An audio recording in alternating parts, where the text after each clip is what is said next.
Hi, welcome back to my YouTube channel. ಯಾರ್ಯಾರು ನನ್ನ YouTube ಚಾನಲ್ನ ನೋಡ್ತಾ ಇದ್ದೀರಾ, ಪ್ಲೀಸ್ ಸಬ್ಸ್ಕ್ರೈಬ್ ಮಾಡಿ, ಲೈಕ್ ಮಾಡಿ, ಶೇರ್ ಮಾಡಿ, ಕಮೆಂಟ್ ಮಾಡಿ. ನಾನಿವತ್ತು ಕ್ರಿಸ್ಮಸ್ ಸ್ಪೆಷಲ್ ರೋಸ್ ಕುಕ್ಕೀಸ್ ಇಲ್ಲಾಂದರೆ ಅಚ್ಚು ಮುರುಕು ಅಂತ ಹೇಳ್ತಾರೆ, ಅದನ್ನು ಹೇಗೆ ಮಾಡೋದು ಅಂತ ನಾನು ಹೇಳ್ಕೊಡ್ತೀನಿ ಇವತ್ತು. ಮೊದಲಿಗೆ 2 ಕಪ್ ಅಕ್ಕಿ ಹಿಟ್ಟು,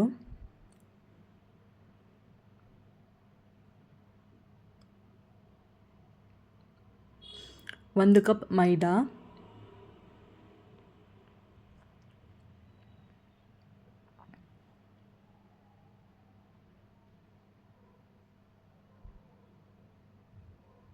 ಅರ್ಧ ಕಪ್ ಸಕ್ಕರೆ ಪೌಡರು, ಅದಕ್ಕೆ ಸ್ವಲ್ಪ ನಾನು ಏಲಕ್ಕಿ ಹಾಕ್ಬಿಟ್ಟು ಪೌಡರ್ ಮಾಡ್ಕೊಂಡಿದ್ದೀನಿ, ಅದನ್ನು ಜರಡಿ ಇಟ್ಕೊಂಡಿದ್ದೆ.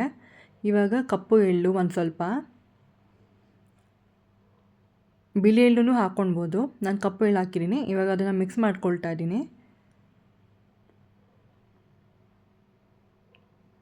ಇದಕ್ಕೆ 2 ಕಪ್ ಅಕ್ಕಿ ಹಿಟ್ಟಿಗೆ 1.5 ಅಥವಾ 2 ಕಪ್ಪಷ್ಟು ತೆಂಗಿನಕಾಯಿ ಹಾಲನ್ನ ಹಾಕ್ಕೊಳ್ಳಿ.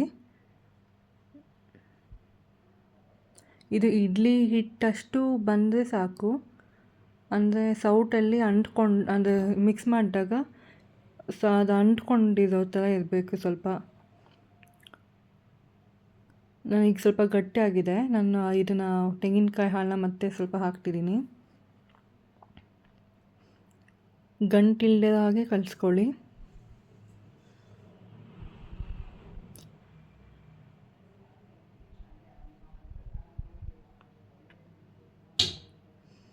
ಸೊ ಇನ್ನು ಸ್ವಲ್ಪ ಬೇಕಾಗುತ್ತೆ, ಅದಕ್ಕೆ ನಾನು ಹಾಕ್ಕೊಳ್ತಾ ಇದ್ದೀನಿ.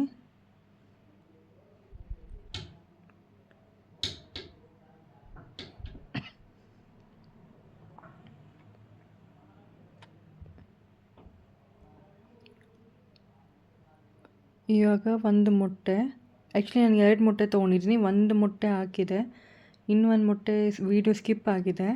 ಬಟ್ ನಾನು 2 ಮೊಟ್ಟೆ ತೊಗೊಂಡಿದ್ದೀನಿ, ಅಂದರೆ 1 ಕಪ್ ಅಕ್ಕಿ ಹಿಟ್ಟಿಗೆ 1 ಮೊಟ್ಟೆ, 2 ಕಪ್ ಅಕ್ಕಿ ಹಿಟ್ಟಿಗೆ 2 ಮೊಟ್ಟೆ, ಆ ಥರ. ಇವನ್ ತೆಂಗಿನಕಾಯಿ ಹಾಲು ಸಹ ಹಾಗೆ. ಸಕ್ಕರೆ ಪುಡಿ, ನಿಮಗೆ ಸಕ್ಕರೆ ಜಾಸ್ತಿ ಬೇಕು ಅಂದರೆ ನೀವು ಸಕ್ಕರೆ ಸ್ವಲ್ಪ ಜಾಸ್ತಿ ಹಾಕ್ಕೊಳ್ಬೋದು, ಇಲ್ಲ ನಮಗೆ ಮೈಲ್ಡಾಗಿ ಮೀಡಿಯಮಾಗಿ ಬೇಕು ಅಂದರೆ ಸ್ವಲ್ಪ ಸಕ್ಕರೆ ಕಮ್ಮಿ ಹಾಕ್ಕೊಳ್ಬೋದು. ಇದು ವಿತೌಟ್ ಎಗ್ ಸಹ ಮಾಡ್ತಾರೆ, ಬಟ್ ನಾನು ಯಾವುದೂ ಟ್ರೈ ಮಾಡಿಲ್ಲ, ನಾನು ವಿತ್ ಎಗ್ಗಲ್ಲೇ ಮಾಡೋದು. ಸೊ ಫುಲ್ಲು ಮಿಕ್ಸ್ ಮಾಡ್ಕೊಂಡಿದ್ದೆ. ಸ್ವಲ್ಪ ತೆಳು ಹಾಕಿತ್ತಲ್ಲ, ನಾನು ಸ್ವಲ್ಪ ಮೈದಾ ಹಿಟ್ಟು ಹಾಕ್ಕೊಂಡು ಸ್ವಲ್ಪ ಗಟ್ಟಿಗೆ ಮಾಡ್ಕೊಂಡಿದ್ದೀನಿ. ಸ್ವಲ್ಪ ಆಚೆ ಈಚೆ ಆದರೂ ಅಕ್ಕಿ ಹಿಟ್ಟು ಅಥವಾ ಮೈದಾ ಹಿಟ್ಟನ್ನು ಹಾಕ್ಕೊಂಡು ಸ್ವಲ್ಪ ಗಟ್ಟಿಗೆ ಮಾಡ್ಕೊಳ್ಬೋದು, ಪ್ರಾಬ್ಲಮ್ ಇಲ್ಲ. ಇದನ್ನು ಅರ್ಧ ಗಂಟೆ ಬಿಟ್ಬಿಡಿ ನೆನೆಯೋದಕ್ಕೆ. ಇದು ರೋಸ್ ಕುಕ್ಕೀಸ್ ಮೋಲ್ಡ್ ಅಂತ ಸಿಗುತ್ತೆ, ನಾನ್ ಸ್ಟಿಕ್ಕಲ್ಲೂ ಸಿಗುತ್ತೆ ಅಥವಾ ನಾರ್ಮಲಲ್ಲೂ ಸಿಗುತ್ತೆ. ಫಸ್ಟು ನಾವು ಎಣ್ಣೆ ಒಳಗಡೆ ಹಾಕಿ ಇಟ್ಬಿಡಬೇಕು ಒಂದು 5 ನಿಮಿಷ ಕಾಯೋದಕ್ಕೆ ಆ ಮೋಲ್ಡನ್ನ. ಆಮೇಲೆ ಬ್ಯಾಟರ್ ಒಳಗಡೆ ಹಾಕಿ ಸ್ವಲ್ಪ, ಅಂದರೆ ಫುಲ್ಲು ಸ್ವಲ್ಪ ಅರ್ಧ ಹಾಕ್ಬಿಟ್ಟು ಎಣ್ಣೆ ಒಳಗಡೆ ಬಿಟ್ಟರೆ ಈ ಥರ ನಿಧಾನಕ್ಕೆ ಬರುತ್ತೆ. ಅದು ಸ್ವಲ್ಪ ಕಚ್ಕೊಂಡಾಗ ನಿಧಾನಕ್ಕೆ ತೆಕ್ಕೊಳ್ಳಿ. ಒಂದು 2-3 ಸಲ ಮಾಡಿದ್ರೆ ಅದು ಆಟೋಮೆಟಿಕ್ಕಾಗಿ ಆಮೇಲೆ ಬಂದುಬಿಡುತ್ತೆ. ಫಸ್ಟ್ ಬಂತು, ಬಟ್ ನನಗೆ ಸೆಕೆಂಡ್ ಟೈಮ್ ಬಂದಿಲ್ಲ, ಅದಕ್ಕೆ ನಾನು ಚಾಕುವಿಂದ ತೆಗಿತಾ ಇದ್ದೀನಿ. ನೀವು ಒಂದೊಂದೇ ಮಾಡಬೇಕಂದ್ರೂ ಅದು ರಿಮೂವ್ ಮಾಡಿದ ತಕ್ಷಣ ನೀವು ಎಣ್ಣೆ ಒಳಗಡೆ ಬಿಡಬೇಕು, ಒಂದು 2-3 ನಿಮಿಷ ಬಿಟ್ಟು ಮತ್ತೆ ಆ ಹಿಟ್ಟಲ್ಲಿ ಮುಕ್ಕಾಲು ಅಥವಾ ಅರ್ಧ ಡಿಪ್ ಮಾಡಿ ಎಣ್ಣೆ ಒಳಗಡೆ ಕರಿಯೋಕೆ ಹಾಕಬೇಕು. ಫುಲ್ಲು ತುಂಬಿಸ್ಕೊಳ್ಬೇಡಿ, ಮುಳುಗಿಸ್ಬೇಡಿ, ಅರ್ಧ ಮಾತ್ರ ಮುಳುಗಿಸಿ. ರೋಸ್ ಮೋಲ್ಡು ಕಚ್ಕೊಂಡ್ರೂ ಪರವಾಗಿಲ್ಲ, ನಿಧಾನಕ್ಕೆ ಬಿಡಿಸಿ. ನಾನ್ ಸ್ಟಿಕ್ ಸಿಗುತ್ತೆ, ನಾನ್ ಸ್ಟಿಕ್ ಆದರೆ ಸ್ವಲ್ಪ ಬಿಟ್ಕೊಳ್ಳುತ್ತೆ. ಸೊ ನಾನು ಮಾಡಬೇಕಾದ್ರೆ ನನಗೆ ಸ್ವಲ್ಪ 1-2-3 ಸಲ ಕಚ್ಕೊಂತು, ಬಟ್ ಆಮೇಲೆ ಈಸಿಯಾಗಿ ಬಂತು. ಅದು ಮಾಡ್ತಾ ಬಂದ್ಬಿಡುತ್ತೆ. ಬೇರೆ ಬೇರೆ ಥರ ಡಿಸೈನ್ಸಲ್ಲೂ ಸಿಗುತ್ತೆ ರೋಸ್ ಕುಕ್ಕೀಸು, ನೀವು ಯಾವ್ದು ಬೇಕಾದರೂ ಯೂಸ್ ಮಾಡ್ಬೋದು. ಫಸ್ಟ್ ಟೈಮ್ ಮಾಡೋದು ನಾನ್ ಸ್ಟಿಕ್ ತೊಗೊಳ್ಳಿ, ಯಾಕಂದರೆ ಚೆನ್ನಾಗಿ ಬರುತ್ತೆ. ನೋಡಿ ಇವಾಗ ಎಷ್ಟು ಚೆನ್ನಾಗಿ ನೀಟಾಗಿ 1-2-3 ಸಲ ಆಗಿದ್ಮೇಲೆ ಹಂಗೆ ಬಂದ್ಬಿಡುತ್ತೆ.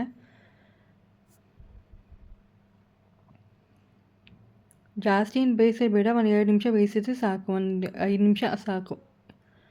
ನೋಡಿ ಎಷ್ಟು ನೀಟಾಗಿ ಬಂತು, ಬಿಟ್ಕೊಂಡ್ಬಿಟ್ಟು ಈಸಿಯಾಗಿ.